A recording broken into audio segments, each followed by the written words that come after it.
Hello to everyone. I just want to flex this kind of fruits. Hulaan nyo kung ano to.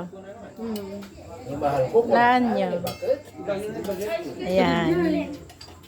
Hulaan nyo. Ano to? Ay watermelon? Oh. Watermelon na pula. Jilin. O, diba? Ewan ko lang kung anong lasa nito. Kasi ngayon lang ako nakakita ng ganito na Lasang pakwan. red. Lasang pakwan Lasang daw. pakwan pa rin tita. Yung try lang yun, di ba? Ata Alam mo bagas, napak to. amoy ati bagas ng red. Ata tibiling nyo, ati iluti ka ninyo. Tito naman. Yan dahil pa birthday ng aking nag-iisang hipag. Ang nag-iisang hipag na si Cheng.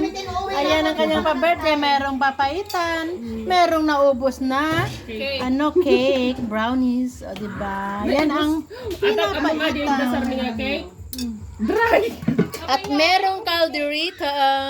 Tita, ang arte lang. This is the calderita. O, diba? At ayun naman ang kanyang sister. Ayan, mag-sister yan. Kapay nga ko ha. Ayan naman ang aking kapatid na si Makag. O, diba? Nagwapo pa ilang met. Ngim inuban detan.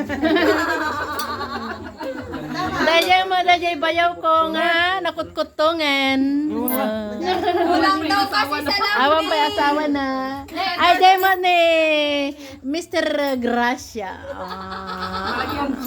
Malaking tiyan. Lugi kayo dyan. Yan naman ang kanyang kamamahal na si Mary Grace Gracia. Di ba? Dyan na disgrasya si Mr. Balaho. Di ba? Di ba? Galing.